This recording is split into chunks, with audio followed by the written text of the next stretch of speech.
일부러 누락시키는 경우도 있을는지는 모르겠습니다만은, 안녕하십니까. 금융이 강해야 산다. 금융고단TV입니다. 이 보험사고가 발생하면은 보험금을 청구 접수를 하죠. 이런 경우에 보험회사가 이런저런 사유로 이 보험금을 축소 지급하려는 느낌이 들지 않습니까? 보험금을 달라고 접수하고서 보험금을 제대로 받기 위해서는 꼭 이것만은 지켜주시기 바랍니다.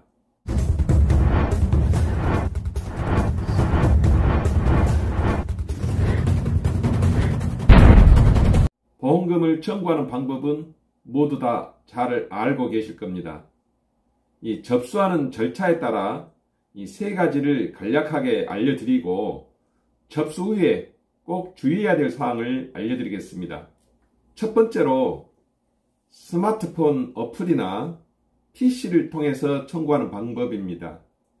이렇게 스마트폰에 어플을 깔아놓고 혹은 여러분들의 컴퓨터에서 해당 보험회사 홈페이지를 접속을 해서 보험금 청구 화면을 클릭을 하면은 이 본인 인증을 확인하고 나서 준비된 서류를 스마트폰으로 사진을 촬영하고 이 저장을 하면은 접수가 끝납니다. 이 두 번째 방법은 직접 보험회사 창구에 가서 접수하는 방법입니다. 아무래도 시간을 내서 보험회사 고객센터까지 방문하니 불편함은 말이 아닙니다만은 이 방법으로 청구하는 사람은 그다지 많지 않습니다. 그 다음 세 번째 방법은 담당하고 있는 FC를 통해서 접수하는 방법인데요. 물론 서류를 담당하는 FC에게 팩스로 보내야 되겠죠. 그렇기 때문에 이 팩스가 없는 경우에는 다소 불편할 수가 있습니다. 그리고 보험금 청구서를 작성해야 하는데요.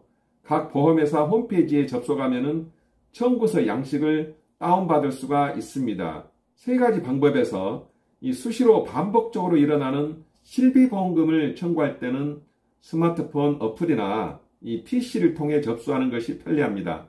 평생에 한 번 있을까 말까 하는 보험사고에 대해서는 반드시 담당 FC와 상의한 후에 접수하는 것이 좋습니다. 여러분들이 어떠한 방법으로 청구하시더라도 보험금 청구 내용이 가입자 및 담당자에게 실시간으로 자동으로 문자가 통보됩니다. 어떤 가입자님께서 보험금 청구를 접수하였습니다 라고 문자가 갑니다.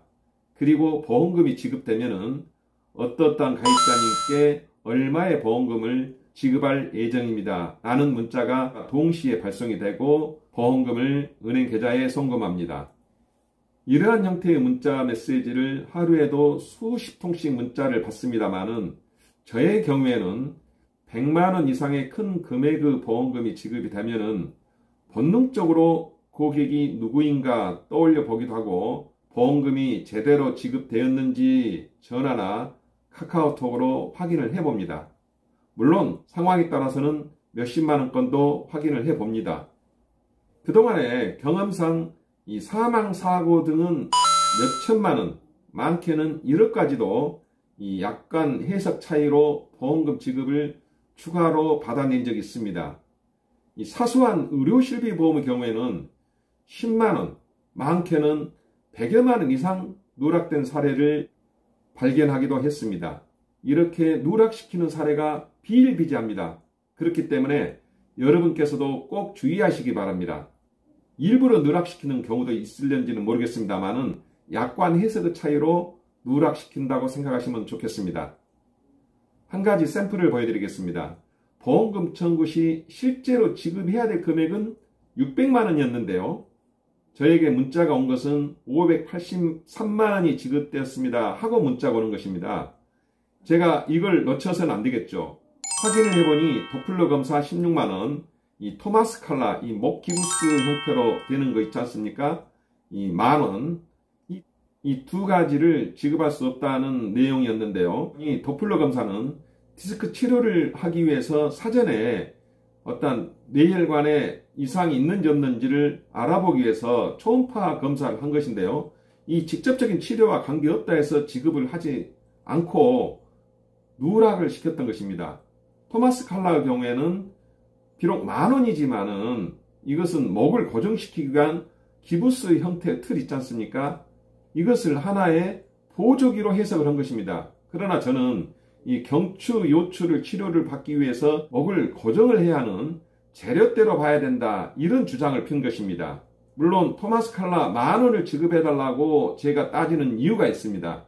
이것은 재료대인 경우는 당연히 지급을 해야 되고 보조기로 해석될 경우에는 지급해서는 안 될 항목입니다.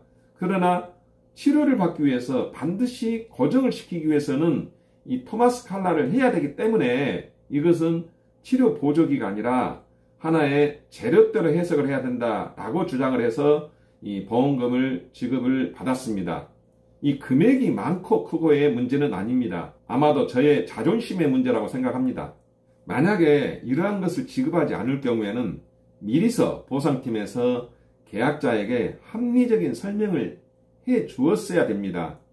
누락된 보험금을 지급받기 위해서는 어떠한 서류를 추가로 보완을 해달라 하고 했으면 좋았을 텐데 불명확하다는 사유로 아예 지급 항목에서 제외시켜두고 넘어갑니다. 결국에 보험 가입자가 알고 물어보면은 어떠한 이유 때문에 지급을 못한다고 한두 마디 이유 제기하면은 그때서야 추가 서류를 제출하면 된다는 식으로, 여러분들께서 한 가지 알아두셔야 될 것은 절대적으로 보험회사는 여러분에게 보험금을 지급하기 위해서 노력하지 않는다는 것입니다. 여러분께서 보험금을 청구할 경우 스마트폰 어플로 하든 직접 청구에 접수를 하든 혹은 담당자에게 팩스를 하든 여러분이 가장 편리한 방법으로 하시면 됩니다.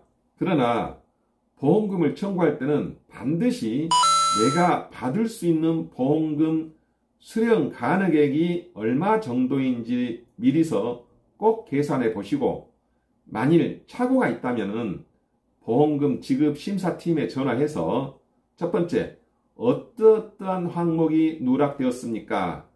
두 번째로, 그 이유가 무엇인지 알아본 후에 보험회사 보상팀이 말하는 내용을 혼자서 결론을 내리지 마시고 꼼꼼히 기록을 해서, 세 번째, 반드시 여러분을 관리해주는 이 담당 설계사에게 문의를 해보시기 바랍니다. 적게는 몇십만원, 크게는 몇백만원, 몇천만원 정도도 비공식적으로 알면서도 모른 척하고 누락시켜버리는 경우가 많기 때문에 그렇습니다. 여러분이 과다 진료, 의료 쇼핑하는 것은 반대하지만 이미 발생된 사고에 대해서 보험금을 제대로 받는 것은 여러분의 권리이기 때문에 은근슬쩍 누락시키지 않는지 꼭 확인해 보시기 바랍니다.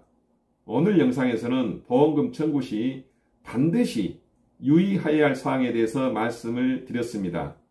영상이 도움이 되셨다면 구독과 좋아요를 눌러주시고 궁금한 사항이 있으면 아래 댓글로 남겨두시기 바랍니다. 제가 연구해서 답변을 드리겠습니다. 감사합니다.